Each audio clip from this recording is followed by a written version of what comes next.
अस्सलामुअलैकुम वरहमतुल्लाहि वबरकातुहू। Welcome back to our channel. Hope you all are good at your home and doing great. आज जो है हम लोग क्लास 10th का उर्दू सब्जेक्ट पढ़ने वाले हैं। हम आज पढ़ने वाले हैं गज़ल नंबर 2 जो मीर दर्द की तहरीर करता है। और इससे पहले वाली गज़ल और नज़म के अगर आपको एक्सप्लेनेशंस या क्वेश्चन आंसर चाहिए तो आपको डिस्क्रिप्शन बॉक्स में लिंक मिल जाएगी। आप ऊपर आई बटन पर क्लिक करके भी लिंक ले सकते हैं। तो हम जो है वो गज़ल 2 पढ़ने वाले हैं मीर दर्द की लिखी हुई। सबसे पहले शायर के मुतालिक जान लेते हैं। तो मीर दर्द का नाम सैयद ख्वाजा अमीर था। वो 1721 में दिल्ली में पैदा हुए थे। उनकी परवरिश मजहबी माहौल में हुई थी। दर्द ने अरबी व फारसी तालीम हासिल की। जवानी ही में दरवेशी यानी सूफियाना अंदाज अख्तियार कर चुके थे। सूफियाना शायरी में दर्द का एक मुमताज़ मकाम है। वो काफ़ी मशहूर है सूफियाना शायरी में। उनके उर्दू दीवान में तकरीबन 1500 अशार मिलते हैं। दीवान यानी अशारों का मजमुआ जिसे कहा जाता है। तो उनके दीवान में तकरीबन 1500 अशार मौजूद हैं। उनके कलाम में सादगी और रवानी के साथ पाकीज़गी भी पाई जाती है। आप आगे शेर में भी देखेंगे काफ़ी सादा अल्फाज के इस्तेमालात हैं। और 1785 में जो है वो उनका इंतकाल हो गया। आप मीर दर्द की तस्वीर भी यहाँ देख सकते हैं। तो अब गज़ल स्टार्ट करते हैं। इश्क हर चंद मेरी जान सदा खाता है, पर ये लिज्जत तो वही है जी ही जिसे पाता है। पहली बात, मेरे प्रोनाउंसिएशन पर आप लोग मार्क मत करिएगा क्योंकि मुझे थोड़ा शायरी वगैरह में इंटरेस्ट थोड़ा सा कम ही रहा है। तो हम जो है शेर देखते हैं। इश्क हर चंद मेरी जान सदा खाता है, पर ये लिज्जत तो वो है जी ही जिसे पाता है।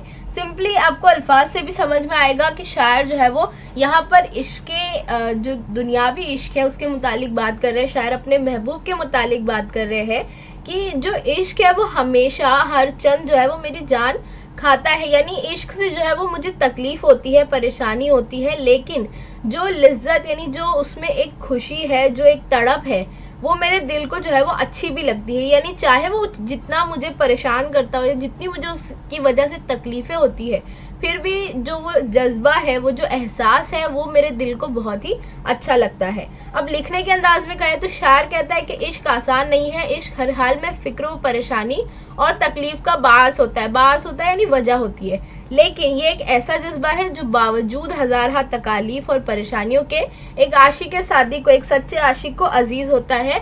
उसमें एक ऐसा लुत्फ होता है, एक ऐसी लिज्जत होती है जो दिल आशिक को अजीज होती है, और वो हुमा वक्त यानी हमेशा इस लिज्जत के एहसास में डूबा रहना चाहता है। सच तो ये है कि इश्क की कसक और तड़प में, बेचैनी में जो लुत्फ है, जो मज़ा है, उसे सिवाय एक आशिक के कोई महसूस नहीं कर सकता। दूसरा शेर है। आह कब तक मैं बकूं तेरी बला सुनती है, बातें लोगों की जो कुछ दिल मुझे सुनवाता है। शायर कहता है कि महबूब, हमारी जो मोहब्बत की बातें हैं उसके मुतालिक लोग जो है वो बातें करते हैं, मुझे कड़वी कसेली बातें सुनाते हैं तेरे मुतालिक, हमारे रिश्ते के मुतालिक। और जब मैं तुझे वो सारी चीज़ें बताता हूँ तो तू भी जो है वो मुझे सुन सुन के थक चुका है, मुझे अनसुना कर देता है, यानी मेरी बातों पे अब ध्यान नहीं देता। तो मैं क्या करूं? अगर तू मेरी बातें थोड़ी सुन लेगा, जो दुनिया वाले मुझे सुनाते हैं, अगर तू वो सुन ले तो मेरे दिल का जो बोझ है, मेरे दिल का जो दर्द है, वो थोड़ा कम हो जाएगा। शायर कहते हैं कि ए महबूब, मैं दिल के हाथों मजबूर हूँ। मेरा दिल तेरी मोहब्बत के जज्बे से मामूर है, भरा हुआ है। हमारी मोहब्बत के बारे में लोग तरह तरह की बातें करते हैं और दिल मुझे लोगों की जो बातें सुनवाता है उसे मैं कब तक तेरे सामने बकता रहूँगा, तेरे सामने कहता रहूँगा, क्योंकि अब तुम भी जो है वो उसे अनसुनी कर देते हो। अगर तू मेरी बातें सुनता तो मेरे दिल का बोझ किसी हद तक जो है वो हल्का हो जाता। तीसरा शेर है। हम नशी पूछना उस शौक की खूबी मुझसे, क्या कहूँ तुझसे गर्ज जी को मेरे भाता है। यानी शायर अपने हमनशी को, जो उनके साथ मजलिस में मौजूद है, उनका कोई दोस्त उनसे पूछता है कि अपने महबूब की खूबी बताओ। तो शायर कहता है कि मैं उसके बारे में क्या बताऊं, यानी उसकी हर अदा, उसकी हर जो है चाल, उसकी हर हरकत जो है वो मेरे दिल को भाती है। तो उससे मेरी खूबी पूछ रहा है, वो चाहे उसकी खूबी हो चाहे उसकी खामी हो, मेरे दिल को जो है वो हर चीज़ उसकी कबूल है। शायर अपने हमनशी और हमजलेस से कहता है कि ए मेरे हमनशी, तू मेरे महबूब की खूबी और अच्छाई के बारे में मुझसे मत पूछा कर, क्योंकि जो इश्क करते हैं उन्हें महबूब की खूबी या खराबी से कोई गर्ज, कोई लेना देना नहीं होता है। उनके लिए यही काफ़ी होता है कि मोहब्बत उनके दिल को, महबूब उनके दिल को भाता है और वो उसकी मोहब्बत में सरशार है। नेक्स्ट शेर है। बात कुछ दिल की हमारे तो न सुलझी हमसे, आप खुश होए हैं पर आप ही घबराता है। शायर यहाँ कहते हैं अपने दिल के हाल के मुताबिक कि मेरा दिल मुझे समझ ही नहीं आ रहा है कि वो चाहता क्या है। मतलब वो किसी बात पर अपने आप ही खुश हो जाता है, फिर थोड़ी देर बाद जो है वो अपने आप ही घबरा जाता है। मैं बिल्कुल अपने दिल की कैफियत जो है वो समझ नहीं पा रहा हूँ। दिल के मामला जो है बड़े अजीब होते हैं, उनको समझना, उसकी गतियों को सुलझाना आसान नहीं होता। शायर के दिल में भी जो है अपने आप को बेबस पाता है। वो कहता है कि हमने दिल की बात को सुलझाने की कोशिश की लेकिन थक हार कर बैठ गए। हमारा दिल अपने आप ही खुश होता है, वो किस बात पर खुश होता है ये समझने से हम कासिर है, यानी ये हमें समझ में नहीं आ रहा है। कभी वो अपने आप ही घबराने लगता है, डर सा जाता है और उसकी घबराहट की वजह भी हम नहीं जान सकते। अगला शेर है, जी कड़ा करके तेरे कोचे से जब जाता हूँ, दिले दुश्मन ये मुझे घेर के फिर लाता है। कोचे से यानी गली से, यानी शायर कहता है कि मैं अपने दिल को मजबूत करके और ये अपने दिल को समझा बुझा के कि नहीं, मुझे जो है वो महबूब की गली में नहीं बैठना है, मुझे जो है उसे जाना है, उससे दूर।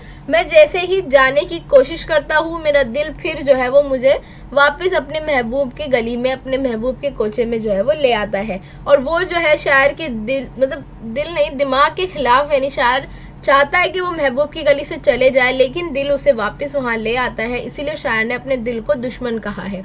महबूब के कोचे में पड़े रहना एक आशिक का मुकद्दर होता है, लेकिन जब महबूब की बेनियाजी और बेइल्तिफाती, यानी जो है महबूब उसको एक तरह से बोलेंगे इग्नोर करने लगते हैं, तो हद से जब ये गुजर जाती है तो उसे ख्याल आता है कि वो कोचा छोड़कर कहीं और चला जाए।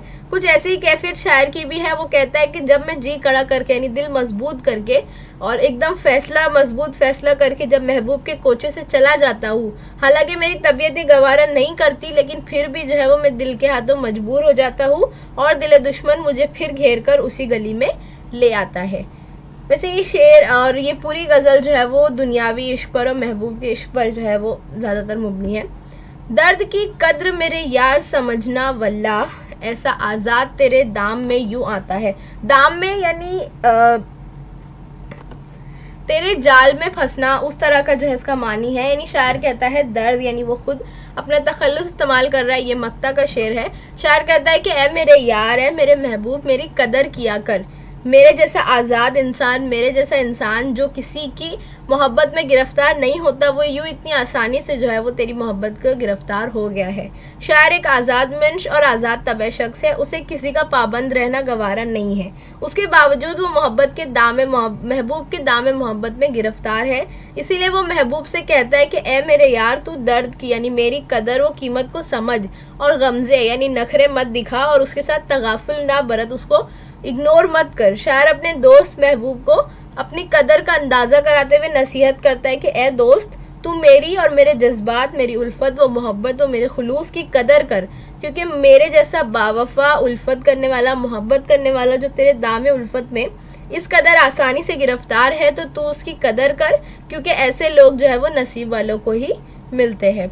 तो यहाँ जो है वो हमारे शार खत्म होते हैं। अब जो है हम मश्की सवालात देखेंगे। इसमें जो है आपकी टेक्स्ट बुक में मौजूद गज़ल पढ़कर ज़ेल की सरगर्मियों को हिदायत के मुताबिक मुकम्मल कीजिए। आप लोग सबसे पहले गज़ल एक बार पढ़ लेंगे, उसके बाद जो क्वेश्चंस है, शायर अपने महबूब को जिन नामों से याद करता है लिखिए। तो शायर ने इस गज़ल में अपने महबूब को हमनशी कहा है, यार कहा है, शौक़ कहा है।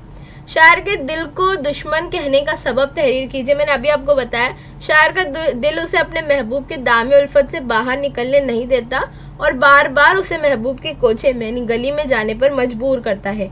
यही वजह है कि शायर ने दिल को दुश्मन कहा है।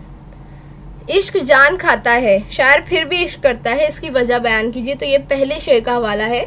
शायर को इश्क की लिज्जत से सुरूर और सुकून हासिल होता है। उसके मुस्तरिब यानी बेचैन दिल को जो है सुकून और करार मैसर होता है। इसीलिए शायर इश्क के जान खाने के बावजूद इश्क करने पर आमादा है। दिल के मामले में शायर की परेशानी वाज़ह कीजिए। शायर का दिल उसे महबूब की उल्फत में गिरफ्तार है, जो शायर के हालात और जज्बात को मुसलसल नज़रअंदाज कर रहा है।